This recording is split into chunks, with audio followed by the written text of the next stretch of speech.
सभी को नमस्कार। आज का ये वीडियो आगामी अध्यापक भर्ती परीक्षा को लेकर है।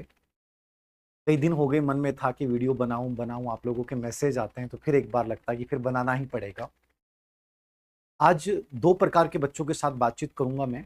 एक वो बच्चे हैं जो पहली बार बीएड कर रहे हैं या बीएड करके बाहर निकले हैं, जिनका अभी रिट भी क्वालिफाई नहीं है।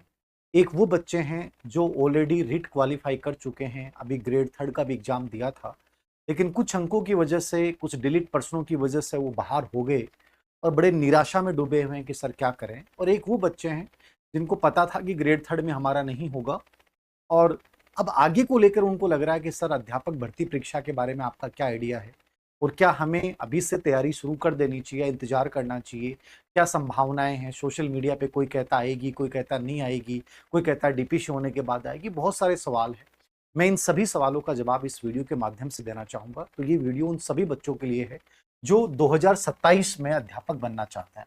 मैंने 27 इसलिए लिखा है कि जो ग्रेड 3 की भर्ती आगामी पूरी होगी वो 27 में होगी और अपन उम्मीद करते हैं कि 27 में पूरी होकर और आपको नियुक्ति मिल जाएगी, क्योंकि 2026 तक ज्यादातर इस भर्ती प्रक्रिया का मामला सलटेगा। और चूंकि डीपीसी का मामला भी जो है वो सुलझ जाएगा, इसलिए अपन निश्चित रूप से मान सकते हैं कि आपके दिमाग में आता है कि सर कहाँ से आएंगी भर्तियां। 100% वैकेंसी आएंगी और बहुत अच्छे पदों पे आएंगी। यानी कुल मिला के इस बार जो भर्ती आई थी उससे ज्यादा पदों पे आगामी अध्यापक भर्ती परीक्षा आपकी होने वाली है। और आप ये सोचते हैं कि बहुत लंबा टाइम है, मैं कहता हूं कि कोई लंबा टाइम नहीं। मेरा ये मानना है कि जब कोई अभ्यर्थी किसी चीज की प्रिपरेशन करता है और वो जब तक कम से कम 10 बार उस टॉपिक का या उस सिलेबस का रिवीजन नहीं कर ले, वो कम से कम अपने शॉर्ट नोट्स नहीं बना ले, वो कम से कम 6-5 साल के पीवाईक्यू का बहुत अच्छे से एनालिसिस नहीं कर ले, तब तक वो उस भर्ती के लिए तैयार ही नहीं है। ये कोई जोकर वाला काम नहीं है कि आप अचानक से भर्ती आई, खड़े हुए और आपने पेपर दिया और आपके तुक्के सद गए और लग गए। ऐसा काम नहीं है। अब आने वाला टाइम है जहां आपको सिंसियरली चीजों को करना पड़ेगा, जहां पैटर्न को समझना पड़ेगा, खुद सेल्फ स्टडी बहुत अच्छे से करनी पड़ेगी। तो ये आज का वीडियो उन सब बच्चों के लिए है जो इस भर्ती परीक्षा को अपना मानते हैं कि हमारे लिए बहुत बड़ा अवसर है और हमें इसको देना है। मैं दोनों के लिए बातचीत करूंगा।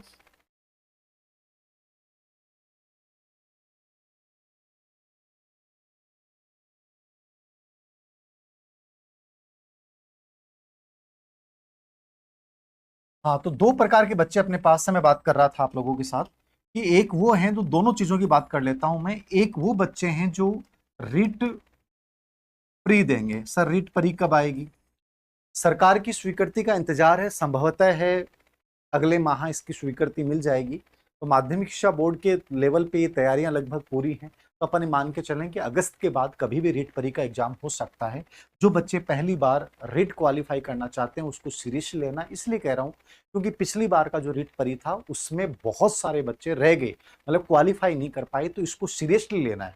और आप मेंस को दिमाग में मत रखिए। आपको कई लोग कहेंगे मेंस लो मेंस लो। मैं ये कहता हूं कि यदि रीट परी को ढंग से क्वालिफाई कर लिया, 60 से 70% नंबर आपने बना लिए, इसका पूरा सिलेबस अच्छे से कवर कर लिया, आपकी मेंस की लगभग ये मान के चलिए कि 60% तैयारी पूरी होगी। और 60 नहीं, मैं तो मानता हूं 70% तैयारी होगी। रीट परी में आपको क्या पढ़ना होता है? आपका सबसे इंपॉर्टेंट सब्जेक्ट है साइकोलॉजी। साइकोलॉजी करना है। ये सेम का सेम आपके ग्रेड 3 में आएगा। यहां साइकोलॉजी रीट की आपने ढंग से कवर कर ली, ये 30% ढंग से समझ लिए, क्योंकि बढ़िया लेवल का मनोविज्ञान। केवल आरपीसी में भी इतना अच्छा मनोविज्ञान नहीं आता जितना रिट में आता है। तो इसको शानदार तरीके से पढ़ो। सीटेट भी हो जाएगी, सेंटर की डी ट्रिपल एस भी, केवीएस, सब भर्तियों की प्रिपरेशन हो जाएगी। इसको ढंग से तैयार कर लो। टीचिंग मेथड आपने तैयार कर लिया, ये आपके सब जगह मेंस में भी काम आएगा, आगामी जितने भी सेंटर की भर्तियों में काम आएगा। आपका सब्जेक्ट 6 से 10 तक की जो बोर्ड की बुक्स हैं उनको तैयार कर लो। सब्जेक्ट तैयार कर लिया, टीचिंग मेथड तैयार कर लिया, साइकोलॉजी, इन पे ढंग से फोकस करो। सब्जेक्ट 6 से 10 तक का आपने तैयार कर लिया, आरबीसी बोर्ड की बुक्स को तैयार कर लिया, आपका 20 से 25% जीके भी तैयार हो जाएगा इसके साथ। क्योंकि लगभग अधीनस्थ सेवा चयन बोर्ड के जो प्रश्न होते हैं वो इन किताबों से आते हैं। इन 3 पार्ट पे फोकस किया। फिर आपने लैंग्वेज चुनी, हिंदी या इंग्लिश। इंग्लिश तब चुनिए जब आपको इंग्लिश थोड़ी ठीक आती है और आप सीईटी, आरएएस इन भर्ती परीक्षाओं को भी देना चाहते हैं, तो इंग्लिश अच्छा ऑप्शन है। अन्यथा आप संस्कृत में जाएं, जो भी जाएं।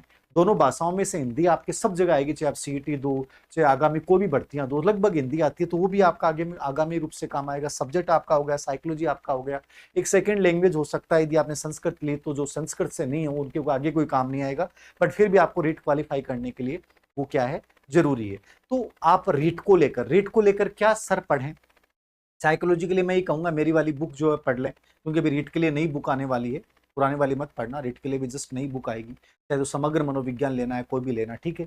टीचिंग मेथड के लिए आप डीएलएड की जो भी आपकी किताब चलती थी बीएड या बीएसटीसी लेवल पे, आपको मेरे अनुसार शुरुआत वहां से करनी चाहिए, क्योंकि एज इट इज वो लैंग्वेज आती है। बाकी मार्केट में बहुत सारी गाइडें हैं लेकिन वो परफेक्ट नहीं है। इसकी यद्यपि पीवाईक्यू की बेस की किताब मैं भी निकालूंगा, लेकिन टाइम लगेगा, वो पीवाईक्यू बेस होगी, यद्यपि सब चीजें उसमें डालेंगे, लेकिन कोई भी डीएलएड लेवल पे या बीएड लेवल पे जो आपकी टीचिंग मेथड की किताब थी वो मिल जाती है, तो वो आप पढ़िए या फिर मार्केट से कोई गाइड लेके आ जाइए।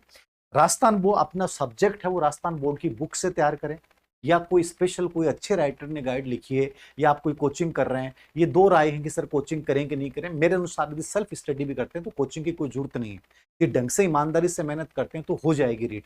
और मैं तो ये कहता हूँ मेंस के लिए भी आप सेल्फ स्टडी करें, इससे बढ़िया कोई तरीका नहीं है। हाँ, फिर आपको लगता है कोई पार्ट मेरा कमजोर है जहां मुझे मदद लेने की जरूरत है तो वो कर लीजिए, बाकी सेल्फ स्टडी कर सकते हैं। रूटीन बनाना है, घर पे पढ़ाई नहीं होती तो आप कोचिंग ज्वाइन कीजिए, लेकिन मेरी आपको राय है कि जहां तक वो जितना हो शॉर्ट नोट्स बनाइए, सेल्फ पढ़िए, एनालिसिस कीजिए, अपनी कमियों पे काम कीजिए। तो ये तो रीट परी की बात होगी। अपनी मान के चलते हैं कि सितंबर अक्टूबर में ये एग्जाम हो सकता है।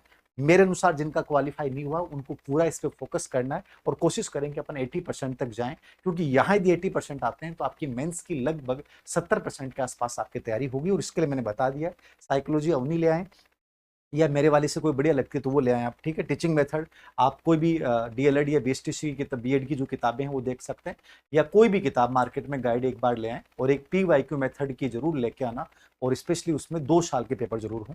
6 से 10 तक की राजस्थान बोर्ड की बुक्स को तैयार करें। हिंदी के लिए जो सरल हिंदी व्याकरण होती है लैंग्वेज के लिए वो चुन लें। इंग्लिश के लिए बीके रस्तोगी की आती है। संस्कृत के लिए 3-4 राइटर हैं, साफल्यम की आती है, राम कुमार जाट की आती है, किरण चौधरी मैम की आती है, ठीक है, मनोज मिश्रा की आती है। इनमें से कोई भी जो आपको बढ़िया लैंग्वेज लगे उस किताब को लेके आइए। इन किताबों के साथ आप रीट को क्वालिफाई कीजिए, अच्छे से पूरा जोर लगा दीजिए कि हमें रीट को देखना है, मेंस अपने आप हो जाएगा।